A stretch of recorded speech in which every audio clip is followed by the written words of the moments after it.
So warranty அப்படின்னு என்ன சொன்னோம், நம்புறுதி அப்படின்னு தமிழ்ல சொல்லுவோம். அதாவது வாரண்டி அப்படின்னா ஒரு கூட்ஸை வந்து நம்ம வாங்குறோம், ஒரு கடையில் வாங்குறோம் அப்படின்னா இடையில நம்ம யூஸ் பண்ணிட்டு இருக்கோம் அந்த அந்த வாரண்டி அப்படிங்கிறது சர்டன் டைம் கொடுப்பாங்க. 2 இயர்ஸ் 3 இயர்ஸ் அப்படின்னு டைம் கொடுப்பாங்க. ஸோ அந்த டைமுக்குள்ளார ஏதாவது டேமேஜ் ஆச்சு அப்படின்னா அதை அவங்க ரெக்டிஃபை பண்ணி கொடுப்பாங்க. அதுதான் வாரண்டின்னு சொல்லுவோம். Warranty represents a stipulation which is collateral to the main purpose of the contract. So அந்த ஒப்பந்தத்தில் ஒரு பொருளை வந்து வாங்கும்போது அந்த ஒப்பந்தத்தில் இந்த வாரண்டி அப்படிங்கிறது மிக முக்கியமான ஒன்று. Then it is of secondary importance to the contract. ஆனால் இந்த ஒப்பந்தத்தில் இது செகண்டரியாக தான் எடுத்துக்கிறாங்க. The violation of warranty entitles the affected party to claim damages or compensation from the other party. So வாங்கின பையர் வந்து அவனுடைய ப்ராடக்ட் ஏதாவது இடையில ஏதாவது டேமேஜ் ஆயிடுச்சுன்னா அதை வந்து அந்த வாரண்டி மூலமா நம்ம என்ன பண்ணிக்கலாம்னா அந்த டேமேஜ் வந்து கிளைம் பண்ணிக்கலாம். But he cannot cancel the contract altogether. So ஆனால் என்ன பண்ணிக்க முடியாது, அந்த எனக்கு பொருள் வேணாம் அப்படின்னு சொல்லலாம் கேன்சலேஷன் பண்ண முடியாது. இந்த எபோவ் எக்ஸாம்பிள் இதுக்கு முன்னாடி நம்ம பார்த்தோம் இல்லைங்களா. ஸோ அந்த பைக், ஸோ அதை வச்சு பார்க்கலாம். Preference of red colour represents warranty. அதாவது இதுல வாரண்டி அந்த பைக் மேட்டர்ல என்ன, அதாவது ரெட் கலர் பைக் தான் ஏ கேட்டான், ஆனா பி என்ன கலர் வாங்கி கொடுத்தான், கிரீன் கலர் வாங்கி கொடுத்தான். ஸோ இந்த எக்ஸாம்பிளை பொறுத்த வரைக்கும் ப்ரிஃபரன்ஸ் ஆஃப் ரெட் கலர் இதான் வந்து வாரண்டி அப்படின்னு சொல்லி சொல்றோம். சரிங்களா. அதாவது mechanic B breaks the warranty in the above contract by occurring a green colour bike. So அவன் என்ன பண்ணிட்டான், மெக்கானிக்கு இந்த இடத்துக்கு வாரண்டி அப்படிங்கிறது எதை சொல்றோம் அப்படின்னா, மெக்கானிக் வந்து ரெட் கலர் வாங்கிட்டு இருந்தானா தெர் இஸ் நோ ப்ராப்ளம். ஆனால் அவன் வந்து ரெட் கலர் கிரீன் கலர் வாங்கி கொடுத்தான். ஸோ அப்போ இந்த சுச்சுவேஷன்ல ஸோ வாரண்டி அப்படிங்கிறது என்ன சொல்றோம் அப்படின்னா, அந்த கலரை வந்து சேஞ்ச் பண்ணி கொடுக்கணும். Hence A is entitled merely to demand just a change of color by instructing B to repaint it with red color and making him bear the cost of repainting.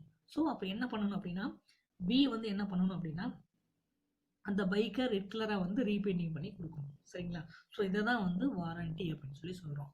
In short, the stipulation or condition is contract specific. In other words, it can be determined with reference to the terms and conditions of the contract. So ஒவ்வொரு கண்டிஷன்லையும் பார்த்தீங்க அப்படின்னா terms and conditions வந்து கட்டாயம் அந்த ஒப்பந்தத்தில் சரியாக வந்து செஞ்சு கொடுக்கணும். Let us further examine the difference between condition and warranties. So அடுத்ததான் நம்ம என்ன பார்க்குறது அப்படின்னா, இந்த கண்டிஷன்னா என்னென்னு பார்த்தோம், வாரண்டினா என்னென்னு பார்த்தோம். ஸோ ரெண்டுக்கும் என்ன டிஃபரன்ஸ் அப்படின்னு சொல்லி நம்ம இப்போ பார்க்கலாம். Basic of difference, condition, warranty. So basic of டிஃபரன்ஸில் மீனிங் ஃபர்ஸ்ட் பார்க்கலாம். கண்டிஷன்ல பாருங்க, it is stipulation which is essential to the main purpose of the contract of sale. So மீனிங்ல பாருங்க, கண்டிஷன் என்னன்னு பாருங்க. ஸோ கண்டிஷன் என்ன, it is a stipulation which is essential to the main purpose of the contract of sale. அதாவது இந்த ஒப்பந்தத்துல condition அப்படிங்கிறது மிக முக்கியமான ஒரு பொருளாக வந்து கருப்பொருளாக வந்து எடுத்துக்கும், மிக முக்கியமான ஒன்று. சரிங்களா. தென் வாரண்டி அப்படின்னா என்ன அப்படின்னா, it is a stipulation which is collateral to the main purpose of the contract. அடுத்தது வாரண்டி அப்படிங்கன்னா இந்த நம்புறுதி அப்படின்னு தமிழ்ல சொல்லுவோம். இந்த கான்ட்ராக்டை பொறுத்த, இந்த ஒப்பந்தத்தை பொறுத்த வரைக்கும் இது ஒரு சப்ளிமெண்டரியா இருக்கக்கூடிய ஒன்று, துணையாக இருக்கக்கூடிய ஒன்று தான் வாரண்டின்னு சொல்லுவோம். சரிங்களா. ஸோ கண்டிஷன் என்ன, இந்த ஒப்பந்தத்தை பொறுத்த வரைக்கும் கண்டிஷன் அப்படிங்கிறது மிக முக்கியமான ஒன்று. இந்த கான்ட்ராக்டை பொறுத்த வரைக்கும் கண்டிஷன் அப்படிங்கிறது மிக முக்கியமான ஒரு கருப்பொருளாக வந்து திகழப்படுது. வாரண்டி அப்படிங்கிறது வந்து ஒரு துணையாக இருக்கக்கூடியது. சரிங்களா. அதாவது இந்த கான்ட்ராக்டுக்கு ஒரு சப்ளிமெண்டரியா துணையாக இருக்கக்கூடியது வாரண்டின்னு சொல்றோம். அண்ட் சிக்னிஃபிகன்ஸ் பாருங்க. ஸோ சிக்னிஃபிகன்ஸ் என்ன சொல்லுவோம், முக்கியத்துவம். Condition is so essential to the contract that the breaking of which cancels out the contract. அதாவது இந்த முக்கியத்துவம் அப்படின்னா என்ன சொல்றேன்னா, இந்த ஒப்பந்தத்துல அந்த நிபந்தனையை வந்து பாருங்க, condition is so essential to the contract that the breaking of which cancels out the contract. அப்ப என்ன சொல்றான், அந்த ஒப்பந்தத்தை வந்து அந்த நிபந்தனை அந்த கண்டிஷன், ஸோ ஒப்பந்தத்தில் அந்த கான்ட்ராக்ட்ல இருக்கக்கூடிய அந்த கண்டிஷனை வந்து மீறுறது, அதை தான் சொல்றான் breaking of which cancels.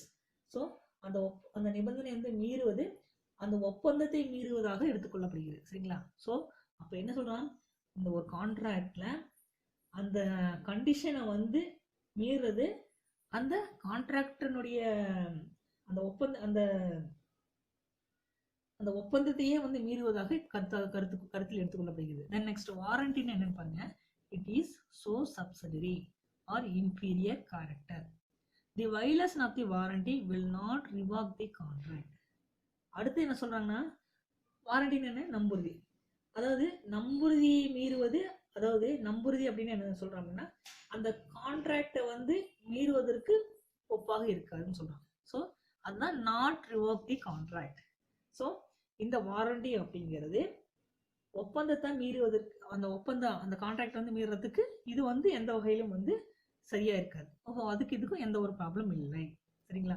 Next transfer of ownership, அதாவது உரிமையை வந்து எப்படி மாற்றம் செஞ்சுக்கலாம் அப்படின்னு சொல்லி சொன்னோம் அப்படின்னா ownership on goods cannot be transferred without fulfilling the conditions. அதாவது கண்டிஷனை பொறுத்த வரைக்கும் ட்ரான்ஸ்ஃபர் ஆஃப் ஓனர்ஷிப் எப்படி இருக்கணும்? Ownership on goods cannot be transferred without fulfilling the conditions. அப்போ நிபந்தனை, அதாவது கண்டிஷன் அப்படிங்கிறத அந்த கண்டிஷனை வந்து நிறைவேற்றாம உரிமையை வந்து என்ன அந்த ஓனர்ஷிப் என்ன பண்ணிக்க முடியாது? மாத்திக்க முடியாது. ஸோ என்ன சொல்றான் பாருங்க, அதாவது அந்த கண்டிஷனை வந்து நிறைவேற்றாம ஓனர்ஷிப்பை மாற்ற முடியாது. வாரண்டியில ownership on goods can be transferred on the buyer without fulfilling the warranty. ஆனால் இங்கே பொறுத்த வரைக்கும் என்ன, அந்த வாரண்டியை பொறுத்த வரைக்கும் அந்த வாரண்டி வந்து நிறைவேற்றாம உரிமையை வந்து என்ன பண்ணலாம்? ஓனர் ஆஃப் டிரான்ஸ்ஃபர்ஷிப் என்ன பண்ணிக்கலாம்? ஈஸியாக வந்து மாற்றிக்கலாம். சரிங்களா? Next remedy. ஸோ ரெமெடி அப்படின்னு என்ன சொல்கிறோம் அப்படின்னா அதாவது அந்த பரிகாரம் அப்படின்னு சொல்லி சொல்லுவோம். பாருங்க, in the case of breach of contract, the affected party can cancel the contract and claim damages. So அப்போ என்ன சொல்றாங்க, அதாவது இந்த நிபந்தனையை வந்து breach of contractனா அந்த நிபந்தனையை வந்து மீறுறது. சரிங்களா? ஸோ இந்த நிபந்தனையை மீறதுனால அந்த கான்ட்ராக்ட்ல இருக்கக்கூடிய அந்த பாதிக்கப்பட்ட நபர் அந்த ஒப்பந்தத்தை வந்து என்ன பண்ணலாம்? நீக்கிக்கலாம். அது மட்டும் இல்லாம ஸோ அந்த நட்டையீடு கேட்டு அந்த கிளைம் வந்து அந்த டேமேஜுக்கு வந்து கிளைம் பண்ணிக்கலாம். சரிங்களா? கிளைம் வந்து பண்ணிக்கலாம். சரிங்களா? அப்போ என்ன சொல்றான்? பிரீச் ஆஃப் கான்ட்ராக்ட், அந்த ஒப்பந்தத்தை வந்து அந்த நிபந்தனையை வந்து மீறதன் மூலமா என்ன பண்ணிக்கலாம்? நிபந்தனையை மீறிட்டாங்க. ஸோ அந்த மாதிரி சுச்சுவேஷன்ல அந்த டேமேஜ் ஆனது வந்து கிளைம் பண்ணிக்கலாம். அவ்வளவுதான். இங்க பாருங்க, வாரண்டியில in this case of breach of warranty the affected party cannot cancel the contract but can claim damages only. So இங்க என்ன சொல்றான்? அந்த வாரண்டியை வந்து மீறதுனால ஒப்பந்தத்துல வந்து அந்த பாதிக்கப்பட்டக்கூடிய நபர் நட்டை ஈடு கேட்கும் பொழுது அந்த உரிமையை மட்டுமே என்ன பண்ணிக்கலாம்? பெற்றுக்கொள்ளலாம். சரிங்களா? But can claim damages. So அந்த என்ன பண்ணிக்கலாம்? டேமேஜஸ் வந்து கிளைம் பண்ணிக்கலாம். சரிங்களா? நெக்ஸ்ட் பாருங்க, ட்ரீட்மெண்ட். ஸோ ட்ரீட்மெண்ட் அப்படின்னா எதை சொல்றோம் அப்படின்னா breach of condition may be treated as breach of warranty. So அந்த நிபந்தனையினால், சரிங்களா, அந்த நிபந்தனையினுடைய மீறல்னால் அந்த உத்தரவாதத்தை வந்து மீறுவதாக வந்து என்ன பண்ணலாம்? எடுத்துக்கொள்ளலாம். அதாவது நிபந்தனையின் மீறல் அந்த உத்தரவாதத்தை வந்து மீறுவதாக எடுத்துக்கொள்ளலாம். இங்க breach of warranty cannot be treated as breach of condition. அதாவது அந்த உத்தரவாதத்தின் வரம்பு மீறல் அந்த நிபந்தனையின் மீறலாக கருதப்பட மாட்டாது. சரிங்களா? Next implied conditions and warranties. So implied conditions and warranties அப்படின்னு என்னன்னு பார்க்கலாம். அதாவது implied condition and warranty நிபந்தனைகளும் நம்புறுதிகளும் அப்படின்னா என்னன்னு நம்ம பார்க்கலாம். சரிங்களா? In every contract of sale there are certain expressed and implied conditions and warranties. So ஒவ்வொரு ஒப்பந்தத்திலையும் பார்த்தீங்கன்னா கட்டாயம் இம்ப்ளைடு அந்த உட்கிடை அந்த நிபந்தனையும் நம்புறுதியும் கட்டாயம் இருக்கும் அந்த கான்ட்ராக்ட்ல. The term implied conditions means conditions which can be inferred from or guessed from the context of the contract. So இது ஒவ்வொரு ஒப்பந்தத்திலையும் இருக்கக்கூடிய மிக முக்கியமான ஒன்று. சரிங்களா? ஃபாலோவிங் அது இம்ப்ளைட் கண்டிஷன்ஸ். ஸோ அந்த உட்கிடை நிபந்தனைகள், அதுக்குள்ள இருக்கக்கூடிய அந்த இம்ப்ளைடுன்னா என்ன சொல்லணும்னா உட்கிடை கண்டிஷன் நிபந்தனை, உட்கிடை நிபந்தனைகள் என்னென்ன அப்படின்னு சொல்லி நமக்கு ஒன் பை ஒன்னா பார்க்கலாம். இம்ப்ளைட் கண்டிஷன்ஸ், அதாவது அந்த உட்கிடை நிபந்தனைகள் என்னென்ன அப்படின்னு பார்க்கலாம். Conditions as to title. So condition as to title என்ன? அந்த உரிமை குறித்த நிபந்தனை அப்படின்னு என்னன்னு பார்க்கலாம். In the case of sale, the seller has right to sell the goods. அதாவது ஒரு பொருளை வந்து விற்பவர் அந்த குறிப்பிட்ட பொருளை விற்க வந்து என்ன உரிமை உள்ளவரா இல்லையா? உரிமை உள்ளவர். சரிங்களா? ஒரு பொருளை விற்கிறவன், அதாவது ஒரு பொருளை விற்கிறவன் அந்த பொருளை விற்கிறதுக்கு உரிமை பெற்றவன். The buyer can assume that the seller has right to sell the goods. அடுத்தது பாருங்க, the buyer வாங்குறவன் can assume that the seller has right to sell the goods. வாங்குறவன் என்ன பண்ணலாம், அந்த பொருளை விற்கிறதுக்கான தகுதி பெற்றவன். சரிங்களா? தென் பாருங்க, எக்ஸாம்பிள் பாருங்க. R purchased a motor car from D. R யார்கிட்ட இருந்து வாங்குறாங்க, மோட்டார் கார் வந்து டி கிட்ட இருந்து வாங்குறான். And used it for 4 months. So R வந்து டி கிட்ட இருந்து 4 மாசம் கார் வாங்கி பயன்படுத்துறான். லேட்டர் ஆஃப்டர் 6 months, 6 மாசம் ஆனதுக்கப்புறம் true owner game and proved that he is the true owner. So இப்போ என்ன பண்ணுறான், ஆறு வந்து டி கிட்ட வாங்கினா 4 மாதம் யூஸ் பண்ணிட்டான். அடுத்தது 6 மாதம் அதுக்கப்புறம் யூஸ் பண்ணிட்டு இருக்கும்போது 6 மாதத்தில் ஒருத்தர் வந்து வரான் ஓனர்ன்ட்டு. யாரு, 6 months true owner game prove that he is the true owner. அடுத்தது 6 மாதத்துக்கு அப்புறம் ஒருத்தர் வரான், இதுதான் என்னுடைய வண்டி அப்படின்ட்டு வரான்.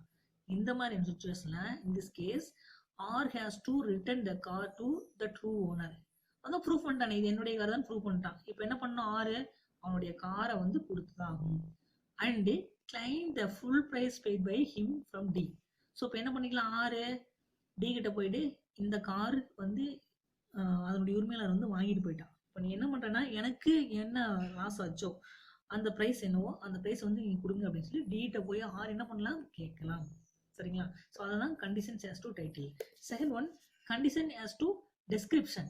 So condition as to description அப்படின்னா என்ன சொல்கிறோம் அப்படின்னா, தமிழில் டெஸ்கிரிப்ஷன் அப்படின்னா விவரிக்கிறது. சரிங்களா? ஸோ அதுதான் கண்டிஷன் as to, அந்த விவரிப்பு குறித்த நிபந்தனை அப்படின்னு தான் நம்ம தமிழில் சொல்லுவோம். பாருங்க, in a contract of sale by description. அதாவது ஒரு ஒப்பந்தத்தில் ஒரு ஒப்பந்தம் பண்ணும்போது அது எப்படி இருக்கணும், விசாரிச்சுட்டு தான் நம்ம என்ன பண்ணணும் அப்படின்னா, அதுதான் டிஸ்கிரிப்ஷனை விவரிப்பு. விசாரிச்சு தான் நம்ம என்ன பண்ணுறோம் அப்படின்னா அந்த கான்ட்ராக்ட் வச்சுக்கணும். அந்த சேலை வந்து அப்போ ப்ராடக்ட் வந்து நம்ம வாங்கணும். there is an implied condition that goods supplied should agree with the description made by the seller. So ஒரு பொருளை வந்து விற்பனை ஒரு என்ன பண்ணணும், அந்த விவரிப்பின் மூலமாக மட்டுமே என்ன பண்ணணும், விற்பனை செய்யப்பட்ட சரக்கு வந்து எப்படி இருக்குதுன்னு, அது எப்படி விவரிச்சபடி இருக்குதோ அதே மாதிரி இருக்கணும். சரிங்களா? எக்ஸாம்பிள் பாருங்க, அதாவது நம்ம ஒரு பொருளை வாங்குறோம் அப்படின்னா எல்லாம் விசாரிச்சுட்டு வாங்கணும். ஸோ அந்த விசாரிச்சுட்டு எப்படி இருக்குதுன்னு கேள்விப்பட்டோமோ அதே மாதிரி அந்த ப்ராடக்ட் வந்து இருக்கணும் இல்லைங்களா? ஸோ அதுதான் வந்து கண்டிஷன் as to டிஸ்கிரிப்ஷன் சொல்கிறோம். பாருங்க, எக்ஸாம்பிள் பார்த்தீங்கன்னா உங்களுக்கு புரியும் பாருங்க. A has bought a machinery from B. A என்ன பண்ணுறான், பி கிட்ட ஒரு மிஷினரி வாங்குறான். Who describe to be just 1 year old. So என்ன சொல்றான்னா, A has bought a machinery from B. B கிட்ட இருந்து என்ன பண்றான், ஏ வந்து ஒரு மிஷினரி வாங்குறான். சொல்றான் பி என்னங்கிறான், 1 year தான் ஓல்டு அப்படின்னு சொல்லி சொல்றான். After buying the machinery and using it for a month. ஒரு மாதம் 2 மாதம் யூஸ் பண்ணுறான். யூஸ் பண்ணிட்டு ஏ கேம் டு நோ. இப்போ ஏ என்ன தெரிஞ்சுக்கிறான், that is very old machine. அவன் 1 வருஷம் தான் பழசுன்னு சொன்னான். ஆனால் அந்த மிஷின் வெரி ஓல்டு மிஷினரி அப்படிங்கிறது வந்து இப்போ ஏக்கு வந்து தெரிஞ்சுக்கணும். இன் திஸ் கேஸ், இந்த சுச்சுவேஷனில் A can return the machinery to B on the ground that machinery is not as per the description. அப்போ ஏ பண்ணலாம், ஏ என்ன பண்ணலாம், 1 வருஷம் ஓல்டுன்னு சொன்னால் ஓகே, 1 வருஷம் ஓல்டுனா ஓரளவுக்கு அதாவது நல்லா ஓரளவுக்கு கண்டிஷன் நல்லா இருக்கும். ஆனால் ரொம்ப பழைய மிஷின் கொடுத்தான், ஆனால் சொன்னது வந்து 1 வருஷம் தான் ஓல்டு அப்படின்னு சொல்லிட்டான். ஸோ ஏ என்ன பண்ணலாம், அவனுடைய ப்ராடக்ட் அவனுடைய அந்த மிஷினரி என்ன பண்ணலாம், பிக்கு ரிட்டர்ன் பண்ணலாம். சரிங்களா? அது மட்டும் இல்லாமல் இந்த ground the machinery is not as per the description, அவன் விவரிச்சபடி இல்லை. ஸோ ரிட்டர்ன் பண்ணிட்டு அவனுடைய பணத்தை வந்து வாங்கிக்கலாம். சரிங்களா? ஸோ நாட் ரீசன்ட் ஒன், அதாவது exam that is not recent one. So அது வந்து அந்த 1 year ஓல்டுக்குண்டான மிஷின் அது அல்ல, ரொம்ப பழைய மிஷின் கொடுத்துட்டாங்க. சரிங்களா? ஸோ அதுதான் condition as to description. So என்ன விவரிக்கிறோமோ அந்த விவரிக்கிற மாதிரி அது இருக்கணும் அப்படிங்கிறதா இந்த point. Next, sale by sample. Sale by sample அப்படின்னா என்ன சொல்லுவோம், அந்த சாம்பிள் படி எப்படி இருக்கணும், ஒரு பொருளை ப்ராடக்ட்டை சேல் பண்ணுறோம் அப்படின்னா அந்த சாம்பிள் எப்படி இருக்கணும் அதே மாதிரி தான் அந்த விற்கக்கூடிய பொருள் இருக்கணும் இல்லைங்களா? ஸோ அப்படி இல்லைன்னா என்ன பண்ண முடியும், ரிட்டர்ன் பண்ணிக்கலாம். சரிங்களா? அதுதான் வந்து சேல் பை சாம்பிள்னு சொல்லுவோம். பாருங்க, where goods are sold by showing samples by the seller. Example, அதாவது ஒரு பொருளை விற்கிறவன் கட்டாயம் சாம்பிள் வச்சிருப்பான் இல்லையா? செல்லர் வந்து சாம்பிள் வச்சிருப்பான். அது என்னெல்லாம் பாருங்க, ஃபுட் கிரெயின்ஸ். ஃபுட் கிரெயின்ஸ்னா என்ன சொல்லுவோம், அதாவது தானியங்கள். சரிங்களா? Cloth, medicine, chemicals etcetera. The bulk of goods supplied by the seller should be similar to the sample shown by the seller. அதாவது ஒரு பொருளை இந்த மாதிரி கூட்ஸ் வந்து சேல் பண்ணுறவன் கட்டாயம் என்ன பண்ணணும், சாம்பிள் வச்சுருப்பான். ஸோ அந்த சாம்பிளை என்ன பண்ணுவான், அந்த பையருக்கு வந்து கொடுப்பான். இந்த மாதிரி தான் இருக்கும் அப்படின்னு சொல்லி கட்டாயம் வந்து காமிப்பான் இல்லைங்களா? இன் அதர் வேர்ட்ஸ், ஸோ அப்படி கொடுக்கும் பொழுது அந்த பொருள் எப்படி இருக்கணும், அந்த சாம்பிள் இருக்கிற மாதிரியே அவன் வாங்கிட்டு பையருக்கும் அதே மாதிரியான பொருளை தான் கொடுக்கும் இல்லைங்களா? அதுதான் சரி. In other words, where the goods supplied do not match with the samples. So வாங்கிட்டு போன பொருள் அந்த சாம்பிளுக்கு மேட்ச் ஆகாமல் இருந்ததுன்னா என்ன பண்ணலாம்? The buyer can very well return the goods subject to the following condition. So வாங்கிட்டு போனவங்க என்ன பண்ணலாம்? ரிட்டர்ன் பண்ணுறதுக்கான வாய்ப்பு இருக்குது, ரிட்டர்ன் பண்ணலாம். சரிங்களா? ஸோ அது என்னென்ன கண்டிஷன் பார்க்கலாம். The bulk of the goods must correspond with the sample in the quality. So அதாவது அந்த வாங்கிட்டு போனாங்க இல்லைங்களா, அந்த பெரும்பாலும் அந்த சரக்குகள் பார்த்தீங்கன்னா அந்த சாம்பிளுக்கு ஏற்ற மாதிரியே அந்த குவாலிட்டி வந்து இருக்கும். சரிங்களா? அப்படின்னு எதிர்பார்ப்பான். அப்படி இல்லைன்னா என்ன பண்ணலாம்? ரிட்டர்ன் பண்ணிடலாம். சரிங்களா? செகண்ட் ஒன் பாருங்க. Second one, the buyer should have a reasonable opportunity of comparing the bulk with the sample. அடுத்து பாருங்க, அந்த வாங்கிட்டு போன சரக்கு மாதிரி ஒப்பிட்டு பார்க்கும்போது அதே மாதிரி இருக்கணும் எதிர்பார்ப்போம். Then the goods must be free from any defect rendering them unsaleable. So அதே மாதிரி அந்த விற்பனை செய்ய முடியாத குறைபாடு ஏதாவது நடந்துச்சுன்னா என்ன பண்ண, அப்படி ஒரு குறைபாடு வந்து இருக்கக்கூடாது, அந்த சரக்கு இருக்கக்கூடாது. அப்படி இருந்துச்சு, வாங்கிட்டு போனாச்சு ஏதாவது டிஃபெக்ட் ஆயிடுச்சு, ஸோ அப்படிங்கிற சுச்சுவேஷன் என்ன பண்ணலாம்? நீ காமிச்ச சாம்பிள் மாதிரி அந்த பொருள் இல்லை, அதனால நான் அதை வந்து ரீசேல் பண்ண முடியல, அதனால என்ன பண்ணலாம்னா நான் வந்து ரிட்டர்ன் பண்ணிக்கலாம். சரிங்களா? ஸோ இந்த 3 ரீசன்லையும் என்ன பண்ணிக்கலாம், இந்த மாதிரி என்ன சாம்பிள் படி இல்லை அப்படின்னா என்ன பண்ணலாம் அப்படின்னா, ஸோ அந்த வாங்கிட்டு போனவன் ரிட்டர்ன் பண்ணலாம். Next fourth one, conditions as to quality or fitness. அடுத்தது பார்த்தீங்க அப்படின்னா அந்த தகுதி, குவாலிட்டி அண்ட் ஃபிட்னஸ். ஒரு பொருளை வாங்கிட்டு போகிறோம்னா அந்த குவாலிட்டியாகவும் இருக்கணும், ஃபிட்னஸாகவும் இருக்கணும். ஸோ அப்படி இல்லைன்னா என்ன பண்ணலாம்? ரிட்டர்ன் பண்ணிக்கலாம். பாருங்க, there is no implied condition as to the quality of fitness of any particular purpose of goods. So அடுத்தது அந்த வாங்கி போகிற சரக்கு அந்த குறிப்பிட்ட நோக்கத்திற்காகவும் அந்த அட் த சேம் டைம் அதே தன்மையுடையதாகவும் பொருத்தமானதாகவும் இருக்குதா அப்படின்னு சொல்லி அந்த இம்ப்ளைடு கண்டிஷனில் வந்து அப்படி இருக்கணும் அப்படிங்கிற அவசியம் இல்லை. சரிங்களா? வாங்கி கொடுத்தது அந்த என்ன, அதாவது there is no implied condition as to the quality or fitness or any particular purpose of the goods. அதாவது அந்த கூட்ஸ் வந்து அந்த குவாலிட்டியும் ஃபிட்னஸும் இருக்கணுமா அப்படின்றது அவசியம் இல்லை. But goods must be fit for the particular purpose. ஆனால் என்ன பண்ணுற மாதிரி இருக்கணும்? ஃபிட் ஆகிற மாதிரி இருக்கணும் அப்படின்னு சொல்லி சொல்கிறாங்க. சரிங்களா? அதாவது குவாலிட்டியாகவும் ஃபிட்னஸாகவும் இருக்கணும் அப்படிங்கிறது அவசியம் இல்லைன்னு சொல்கிறாங்க. சரிங்களா? ஆனால் எப்படி இருக்குன்னு சொல்கிறாங்க? ஃபிட் ஆகிற மாதிரி இருக்கணும் அப்படின்னு சொல்லி சொல்கிறாங்க. கீழே பார்க்கலாம் வாங்க. The buyer has made known to the seller the particular purpose for which he needs the goods. So இந்த இடத்துக்கு பாருங்க, the buyer has made known to the seller the particular purpose for which he needs the goods. அதாவது இந்த இடத்துக்கு அதை எந்த குறிப்பிட்ட நோக்கத்திற்காக இந்த சரக்கை வந்து வாங்குறோம் அப்படிங்கிற அந்த விவரத்தை வந்து அந்த வாங்க வர விற்பவரிடம் சொல்லியிருக்கலாம். சரிங்களா? Then second one, the buyer relies on the seller skill or judgment. And second பார்த்தீங்க அப்படின்னா the buyer relies. So buyer என்ன பண்ணுவான்? நம்புறது, விற்பவருடைய திறமை மற்றும் தீர்ப்பை வந்து வெளிப்படையாக வந்து சொல்லியிருக்கலாம். இந்த buyer relies on the seller skill, விற்பனையாளருடைய திறமையும் அந்த ஜட்ஜ்மெண்ட்டும் வந்து அவர் நம்பியிருக்கலாம் பையர். ரேட் ஒன் பாருங்க, the goods are of a description which is in course of the seller's business to supply. So rate one என்ன சொல்றான்? இந்த சரக்குகள் பார்த்தீங்க அப்படின்னா வழக்கமாக விற்கும் வகையை சார்ந்ததாக இருக்கணும். The goods are of a description which is in course of the seller's business to supply. So வழக்கமாக அவர் சப்ளை பண்ணக்கூடிய பொருளாக வந்து சப்ளை பண்ணுறதாக இருக்கலாம். சரிங்களா?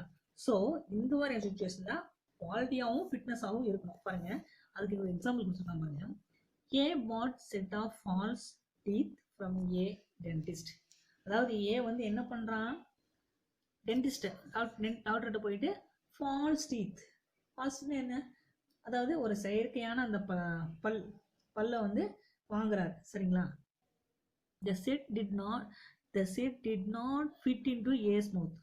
ஸோ ஏ வந்து டென்டிஸ்ட்டை பல்லு வாங்கிட்டு போறாரு, ஆனால் the set did not fit A's mouth. So அந்த வாங்கிட்டு போன பல்லு ஏக்கு வந்து என்ன ஆகலை, அந்த அவனுடைய மவுத்துக்கு செட் ஆகலை. Held that he could reject the set as the purpose for which it was bought was known to the dentist. So இப்போ என்ன பண்ணலாம்? அந்த பொருள், அதாவது இப்போதான் இந்த இடத்துக்கு நம்ம பார்க்கணும், குவாலிட்டியோ ஃபிட்னஸோ. ஸோ அதை யாரும் எதிர்பார்க்கல. சரிங்களா? ஸோ என்ன சொல்றான், அந்த ஃபிட்டு, ஸோ அந்த பல்லு அவருடைய மவுத்துக்கு ஃபிட் ஆகலை, அதை தான் சொல்ல வரான். சரிங்களா? ஸோ ஃபிட் ஆகலை அப்படிங்கிற சுச்சுவேஷனில் என்ன பண்ணலாம், ஸோ வந்து இந்த டென்டிஸ்ட்டு அந்த பல்லை வந்து திருப்பி கொடுத்துடலாம். இப்போ புரியுதுங்களா? நெக்ஸ்ட் பாருங்க, கண்டிஷன்ஸ் as to மெர்ச்சன்டபிலிட்டி. அடுத்தது பார்த்தீங்க அப்படின்னா மெர்ச்சன்டபிலிட்டி, அதாவது விற்கக்கூடிய விற்பதை குறித்து அந்த நிபந்தனை பாருங்க. If goods are bought by description and the seller is a dealer in goods of the description, the implied condition is that goods must be of merchantable quality. So அடுத்தது என்ன சொல்ல பாருங்க, அதாவது விவரிப்பதனுடைய அடிப்படையில் தான் வாங்கப்பட்ட அந்த சரக்கு அந்த விற்பனையாளர் அந்த வழக்கமாக விற்பனை செய்து வரக்கூடிய நிலையில அந்த விற்ற சரக்கு கரெக்டாக இருக்கணும் அப்படின்னு சொல்லி எதிர்பார்க்குறாங்க. It only means that the goods must be saleable in the market under the denomination. So மார்க்கெட்டில் அதை வந்து விற்கக்கூடிய வகையில் இருக்கணும் அப்படின்னு சொல்லி, அதாவது விற்கக்கூடிய சரக்கு தகுதி படைத்ததாக இருக்கணும் அப்படின்னு சொல்லி சொல்கிறாங்க. பாருங்க, எக்ஸாம்பிள் பாருங்க, a watch that will not keep time, a pen that will not write, and a tobacco which will not smoke cannot regarded as a merchantable under such names. So அதாவது ஒரு பொருளை விற்கிறோம், மார்க்கெட் பண்ணுறோம், அந்த பொருள் எப்படி இருக்கணும், அதாவது குவாலிட்டியாகவும் கண்டிஷனாகவும், அதாவது நம்ம ஆஸ் பர் த கண்டிஷன் படி வாங்கியிருப்போம். ஸோ அந்த பொருள் எப்படி இருக்கணும், must be in quality. So அப்படி பொருள் வித்தாச்சு. ஸோ அந்த மாதிரி நினச்சி பண்ணதில் வாட்ச் வாங்கியிருக்கோம், a watch that will not keep time, watch ஓட மாட்டேங்குது. ஸோ அதை நம்ம விற்க முடியுமா, விற்க முடியாது. ஏ பென்னு வாங்கிட்டு போயிருக்கோம், தட் வில் நாட் ரைட், எழுத மாட்டேங்குது, இதை விற்க முடியுமா, விற்க முடியாது. Then tobacco which will not smoke, so சிகரெட்டோ பீடியோ வாங்கிட்டு போயிருக்கோம், அதை வந்து சேல் 10 வச்சா 10 ஸ்மோக் வந்து ஆக மாட்டேங்குது, 10 இதாக மாட்டேங்குது. ஸோ அந்த மாதிரி சுச்சுவேஷன் அதை சேல் பண்ண முடியுமா, முடியாது. cannot be regarded as merchantable under such terms. So இது எல்லாம் வந்து விற்பதற்கு அருகதையான பொருட்கள் அப்படின்னா இல்லை. சரிங்களா? ஸோ அதை தான் என்ன சொல்கிறேன்னா conditions as to merchantability. So ஒரு பொருளை வாங்குறோம் அப்படின்னா அது ரீசேல் பண்ணுற அளவுக்கு அதனுடைய குவாலிட்டி வந்து இருக்கணும் அப்படின்னு சொல்கிறாங்க. அதுதான் கண்டிஷன்ஸ் as to merchantability அப்படின்னு சொல்கிறாங்க. தென் நெக்ஸ்ட் பாருங்க, condition as to wholesomeness. So அடுத்தது பார்த்தீங்க அப்படின்னா அது ஆரோக்கியம் சம்பந்தப்பட்ட ஆரோக்கியத்துடன் இருக்கக்கூடியதான் வந்து ஹோல்சம்னஸ் அப்படின்னு சொல்கிறாங்க. பாருங்க, in this case of eatables the goods must be wholesome besides being merchantable. அதாவது உண்ணக்கூடிய பொருட்கள் பொறுத்த வரைக்கும் அது பார்த்தீங்க அப்படின்னா விற்பதற்கு உகந்ததாக இருக்கணும். அட் த சேம் டைம் வாங்குவருடைய உடலும் வளர்றதுக்கு எந்தவித ஒரு கேடும் இல்லாத பொருளாக இருக்கணும் அப்படின்னு சொல்லி சொல்கிறாங்க. பாருங்க, example, F what milk from A. F வந்து என்ன பண்ணுறான், ஏ கிட்ட மில்க் வாங்கலாம். ஏ வந்து என்ன, ஒரு டைரி ஓனராக இருக்கிறான். The milk was contaminated with germs of typhoid fever. So அந்த மில்க்கு சாப்பிட்டதுனால டைஃபாய்டு ஃபீவர் வந்துச்சு. யாருக்கு, எஃப் உடைய ஒய்ஃபுக்கு. F's wife on taking the milk became infected and died of it. F தான் மில்க் வாங்குறாரு, எஃப் உடைய ஒய்ஃப் அதை வாங்கி குடிச்சதன் மூலமாக டைஃபாய்டு ஃபீவர் வந்து இறந்துடுறாங்க. A was held liable in damages. So இப்போ யார் என்ன பண்ணோம், ஏ தான் அதுக்கு என்ன பண்ணணும் அப்படின்னா லயபிள் இன் அந்த டேமேஜுக்கு அந்த நட்டத்திற்கு இவர் தான் வந்து என்ன பண்ணணும் அப்படின்னா ஈடுகட்டணும். சரிங்களா? Next, condition implied by trade usage. So condition implied by trade யூசேஜ்னா அந்த வணிக வழக்கங்களை வந்து அந்த அதாவது condition implied by trade use. So வணிகத்தினுடைய வழக்கமாக அந்த உணர்த்தக்கூடிய உட்கிடை ஆணை உரிமை என்ன அப்படின்னு பார்க்கலாம். an implied condition as to quality or fitness for a particular purpose can also be fixed by the usage of trade. So ஒரு பொருளினுடைய அந்த தரம் அதனுடைய தன்மை தொடர்பான நிபந்தனைகள் ஒரு குறிப்பிட்ட வணிக மரபுகளை அதை நிறைவேற்றக்கூடிய வகையில் வந்து நிர்ணயிக்கலாம். அதை தான் வந்து சொல்கிறேன். பாருங்க, எக்ஸாம்பிள் பாருங்க, உங்களுக்கு புரியும். Example, X sold certain drugs by auction to Y. X என்ன பண்ணுறான், விற்பனை பண்ணுறான், என்ன ஏலம் விடுறான், யாருக்கு, ஒய்க்கு. என்ன மாதிரியான பொருட்கள், சில மருந்து பொருட்களை வந்து ஏலம் விடுறான். சரிங்களா? In the auction sale there is a trade custom to declare any defect in the goods. அந்த ஏல விற்பனைப்படியே கொடுத்தாச்சு. சரிங்களா? இந்த மாதிரி சுச்சுவேஷனில் இப்போ எக்ஸ் என்ன பண்ணுறாரு அப்படின்னா ஏலம் விடக்கூடிய அந்த மருந்து பொருட்கள் பார்த்தீங்கன்னா குறைகள் கூறாமலே என்ன பண்ணுறான், ஒய்க்கு வந்து வித்துறான். ஆனால் அந்த எக்ஸ் சோல்டு பண்ண கூட்ஸ்ல என்ன இருக்கு, அந்த மெடிசின்ஸ்ல வந்து நிறைய குறைபாடுகள் இருக்கு. Later such goods were found to be defective. அதுக்கப்புறம் பார்த்தீங்கன்னா அந்த டிஃபெக்டிவ் அந்த குறைகள் இருக்குது கண்டுபிடிக்கிறாங்க. In this case Y can claim refund of the price on the ground of breach of customer. So இப்போ ஒய் என்ன பண்ணலாம், எக்ஸ் தான் சேல் பண்ணா ட்ரக்ஸு ஒய்க்கு, ஆனால் டிஃபெக்டிவ் இருக்குது சொல்லாமே சேல் பண்ணான். இப்போ ஒய் வந்து அதை கண்டுபிடிச்சிட்டான், தெரிஞ்சுக்கிட்டான்.